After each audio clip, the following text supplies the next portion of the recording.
Hi, Alina's here, and I wanted to talk to you about um, identity.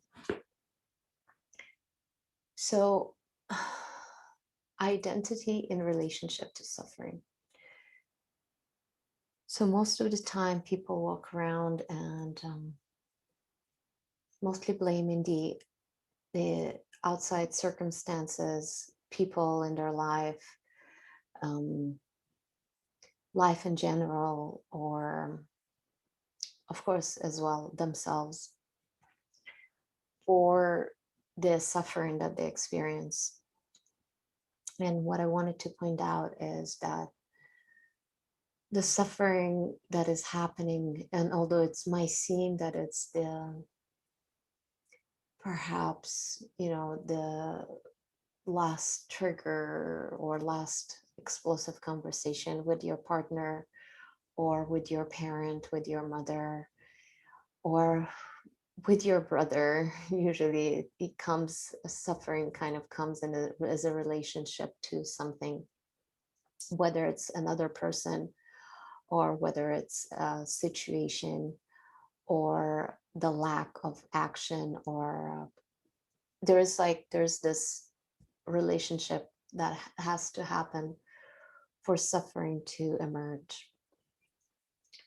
So what happens, what really happens, why do we suffer, and why is it happening in relationship?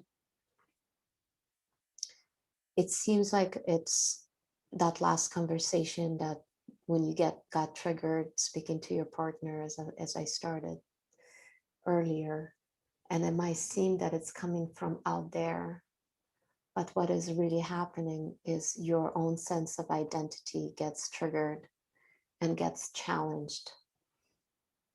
And this identity, this story, we take ourselves to be usually a deficient kind of story that is causing suffering, that is causing the reaction, the Velcro, this kind of charge inside our bodies.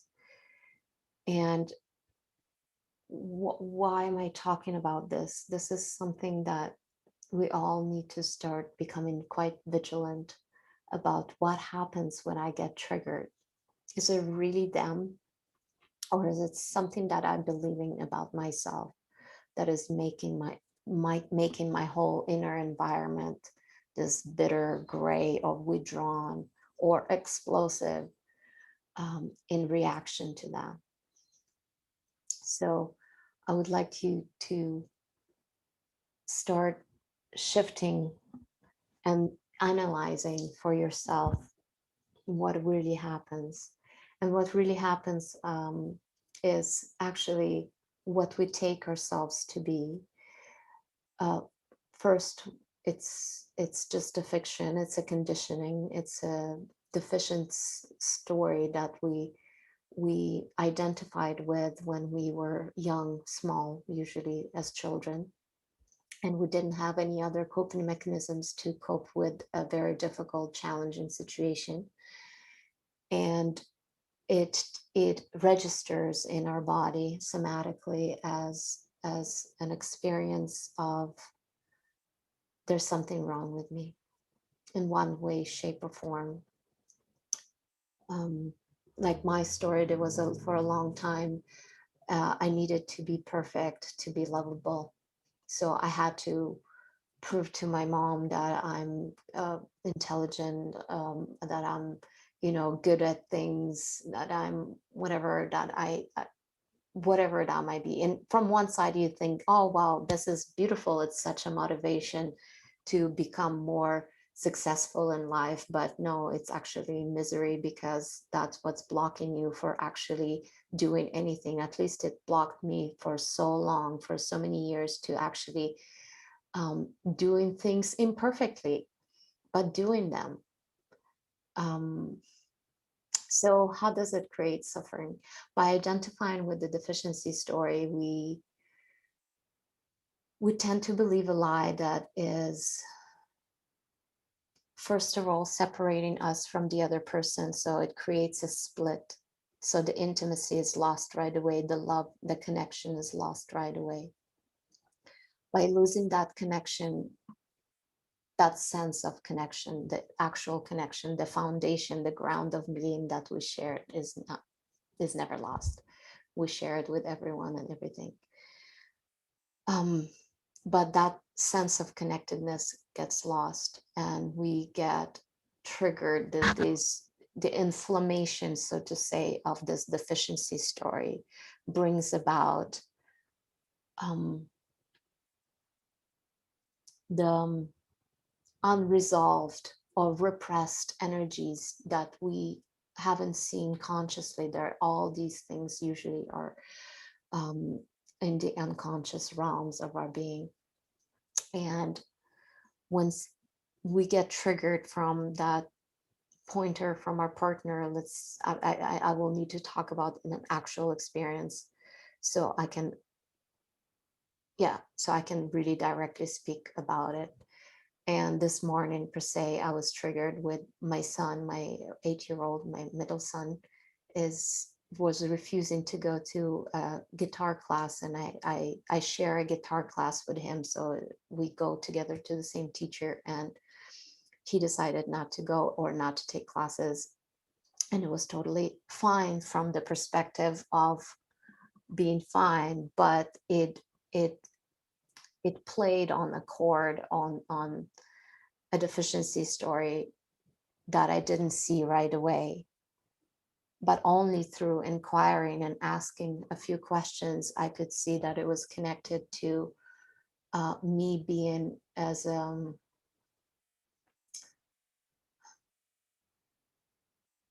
unsuccessful parent or something like that, like a failure. So after, well, he didn't go, I missed my class, I was super sad, and in that sadness I can say, oh, like he did it, like he shouldn't know better, or at least decide earlier so I can make it to the class, and blah blah blah, blah. But instead of doing all that, I was just noticing from awareness what is really actually happening here. And sometimes we cannot, from just a conscious space, we cannot tap into what's really actually happening, because my logical mind was just saying, well, like you're just really upset, you wanted to be in the class and blah blah blah blah. But I had a moment to actually ask my body, because that somatically the body is carrying the imprint, is carrying the past experience and the past energy. So I was lucky enough, needed to go to the bathroom, and I was able to ask that sadness, that those tears that were coming up, I was able to ask, what is this? What is this actually about? What does it represent? What does it mean? Or like him not going to the class, what does it reflect back to me about myself? And I saw right away, I'm a failure as a parent. And I could tap right away into the energy that I got my older son, who's going to be 24. I got him really loose. As soon as he felt some sort of a difficulty in his life, I kind of put a cushion under his butt to fall onto. And right now, being more mature, he kind of regrets that. And I totally understand why, because I didn't, like, as soon as things got complicated, I was like, I was ready to withdraw. The same thing here with the guitar. As soon as it gets complicated, I'm giving him a choice. So anyway, it reminded me that energy, and I was just like, was interesting to see it. I had not investigated further, but I could see right away this I am a failure as a parent was coming up in this particular incident. And from, if we don't look deeper, like I could have blamed my son, oh my gosh, you didn't go to the class, and therefore I'm late and I can't go, and da da da da da, and all these things. But it was actually an old story was coming up, old deficiency story was coming up to the surface, to be met, to be acknowledged, to be embraced, to be liberated, and to be freed of. And so my whole point to deficiency stories creating suffering. So this is just one point of where I was able to catch it very quickly, and of course not blame my son and not explode at him with a rage and say lots of meanful word,